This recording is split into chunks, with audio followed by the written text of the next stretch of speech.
Buenos días a todos. El día de hoy Jaime Méndez, Diego Rodríguez y Cielo Hernández les presentaremos el tema selección sexual. Sabemos que una de las causas de la evolución es la selección sexual y que como consecuencia tendremos el aumento de la frecuencia de los alelos favorecidos y se producirán adaptaciones. La selección sexual es paralela a la selección natural y podríamos decir que es un caso especial de la selección natural. Pero, ¿qué es la selección sexual?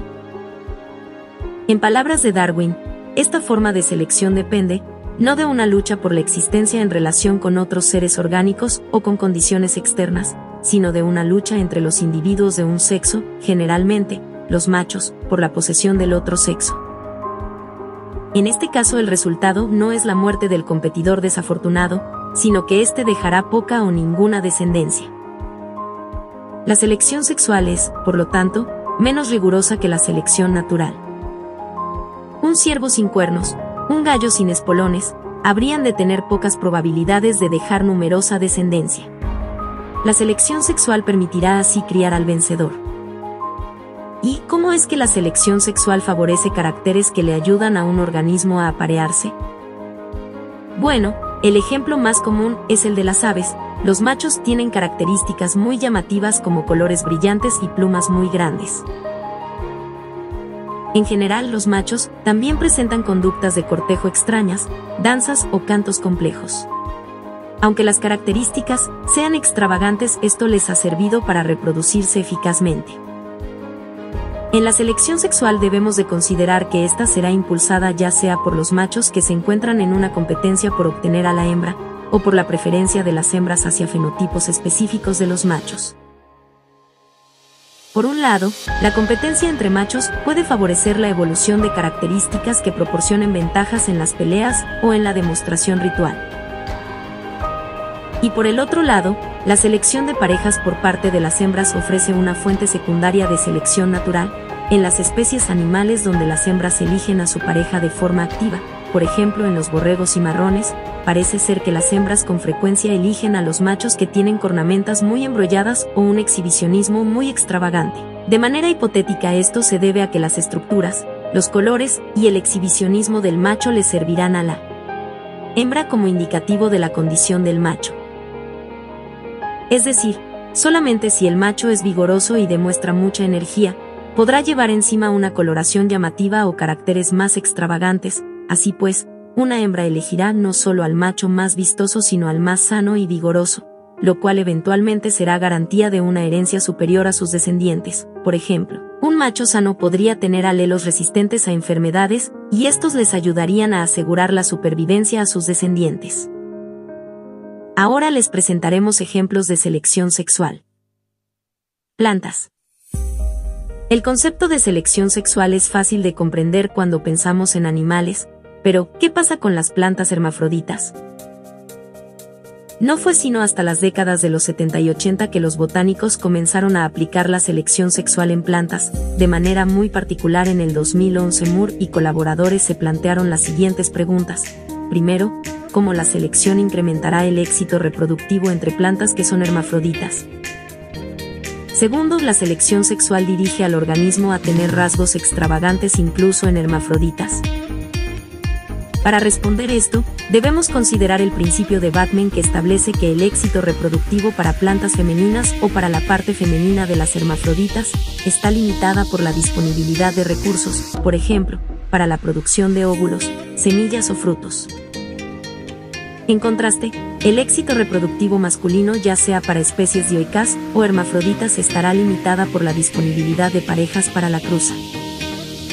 En consecuencia, la selección sexual debería recaer más en la parte masculina que en la femenina y la parte crucial, por lo tanto, recaería en las oportunidades de esta parte masculina para encontrar pareja o no.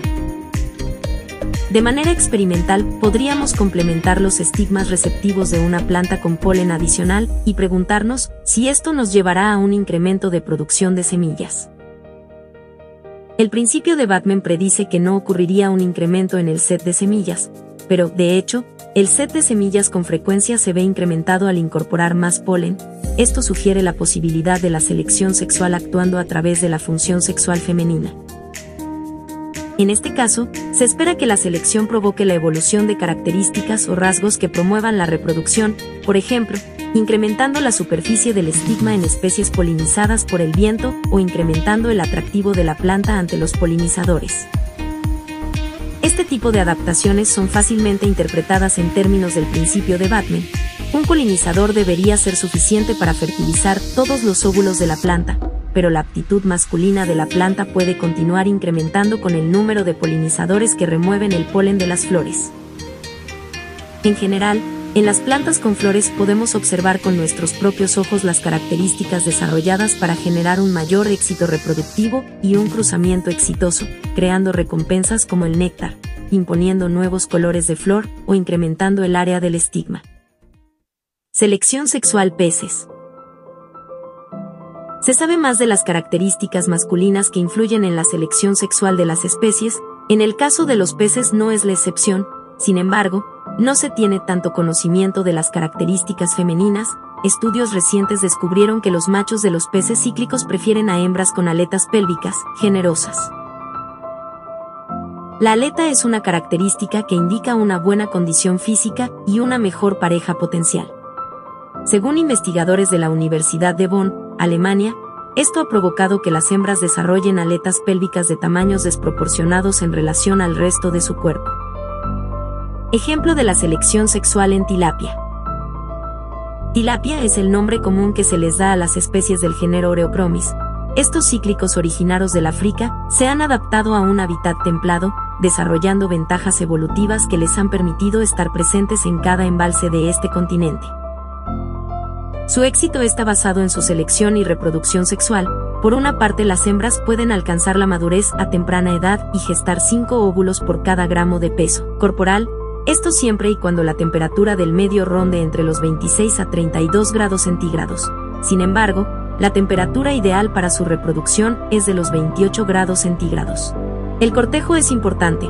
Los machos hacen refugios en las orillas de los lagos donde la temperatura es más alta. Estos refugios tienen múltiples finalidades. La primera, proveer de resguardo a las hembras que estarán incubando los huevecillos. La segunda es proteger el refugio de otros machos que busquen robar a las hembras para fecundarlas. En términos coloquiales, lo podríamos ver como una especie de harem.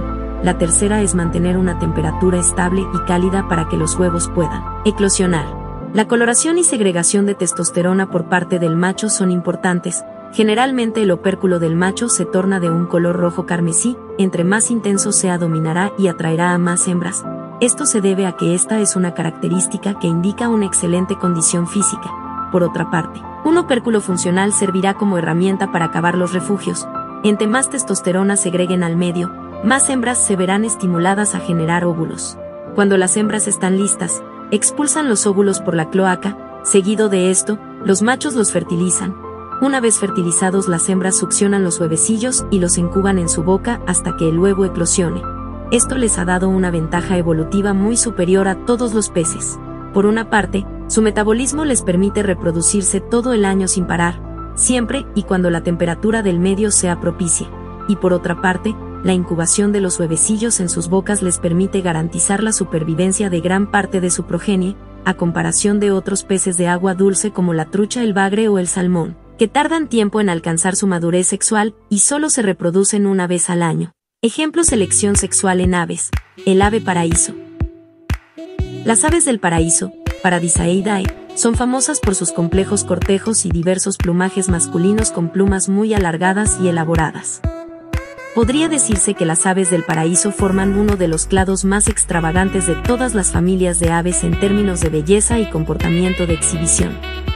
El grado de dimorfismo sexual que se encuentra en la mayoría de las especies de aves del paraíso, hembras de colores crípticos, mientras que los machos tienen plumajes ornamentados espectaculares y exhibiciones elaboradas de cortejo, es uno de los ejemplos de selección sexual aviar más prominentes.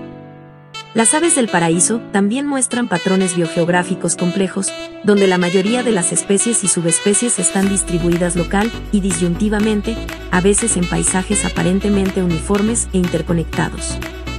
En consecuencia, la familia se ha utilizado como uno de los primeros estudios de caso en síntesis evolutivas y biogeográficas.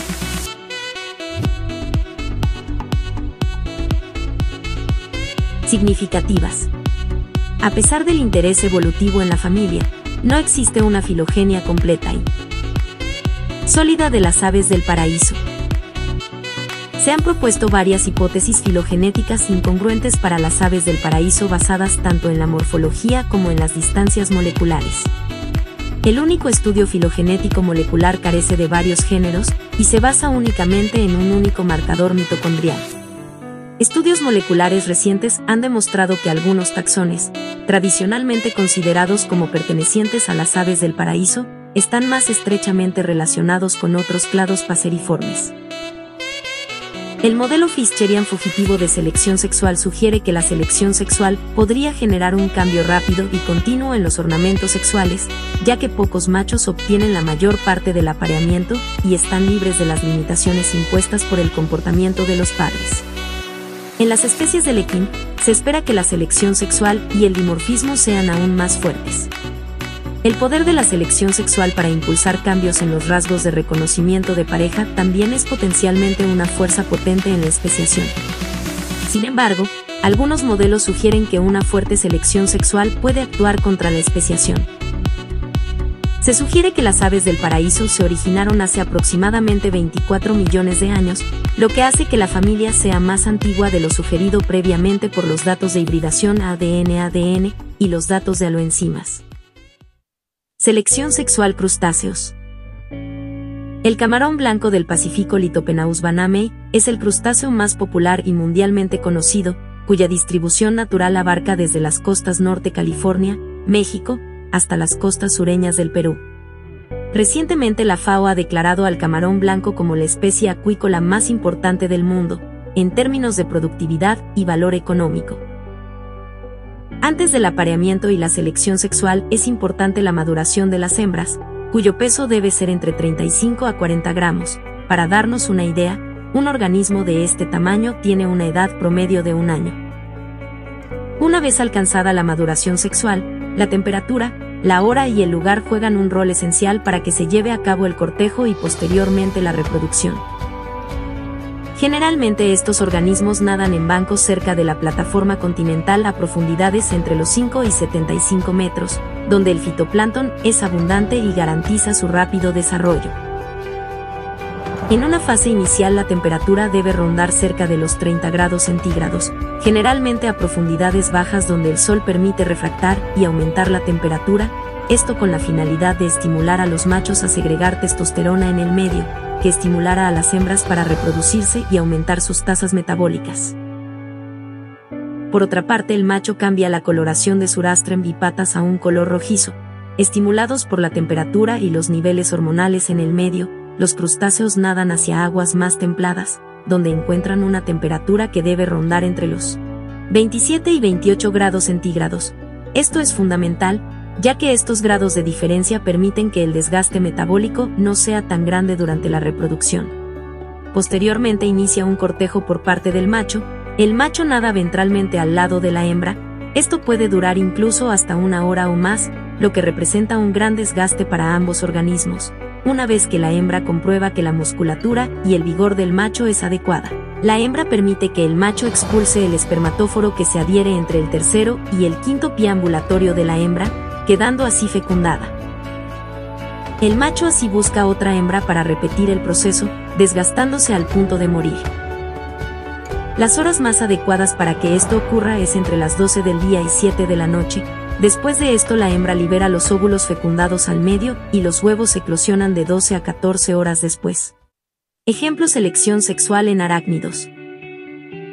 El renacimiento del interés por la selección sexual durante las últimas décadas ha impulsado un aumento extraordinario de artículos científicos sobre el tema de las arañas. La investigación se ha centrado tanto en el proceso de selección sexual en sí mismo, por ejemplo, en las señales y las diversas modalidades involucradas, como en los patrones, que es el resultado de la elección de pareja y la competencia en función de ciertos parámetros. La selección sexual se ha demostrado más claramente en casos que involucran señales visuales y acústicas, pero la mayoría de las arañas son miopes y mudas, y dependen más bien de vibraciones, estímulos químicos y táctiles. La evidencia circunstancial y comparativa indica que la selección sexual que trabaja a través de vibraciones transmitidas por el sustrato y estímulos táctiles y químicos puede ser común y generalizada en las arañas. La investigación orientada a patrones se ha centrado en varios fenómenos para los que las arañas ofrecen excelentes objetos modelo, como el dimorfismo del tamaño sexual, la alimentación nupcial, el canibalismo sexual y la competencia de esperma. Ejemplo: selección sexual en mamíferos. Los ecologistas evolucionistas que se remontan a Darwin 1871 han tratado de comprender por qué los machos son más grandes que las hembras en algunas especies y por qué las hembras son del sexo más grande en otras. Aunque el primero está muy extendido en los mamíferos, los roedores y otros pequeños mamíferos suelen presentar niveles bajos de dimorfismo de tamaño sexual, SSD. Se investigaron patrones de dimorfismo sexual en 34 especies de campañoles que pertenecen a la subfamilia Arbicolinae en un marco comparativo filogenético. Abordamos el papel potencial de la selección sexual y la selección de la fecundidad en la creación de diferencias sexuales en el tamaño corporal. Los campañoles son pequeños roedores que son parientes de lemmings y hámsters, pero con un cuerpo más grueso, una cola más corta y peluda, una cabeza ligeramente más redonda, oídos y ojos más pequeños, y molares de diferente forma. A veces se les conoce como ratones de pradera o ratones de campo en América del Norte. Se observó una relación marginalmente significativa entre el SSD y la relación entre el tamaño del rango de hogar de hombres y mujeres, con este último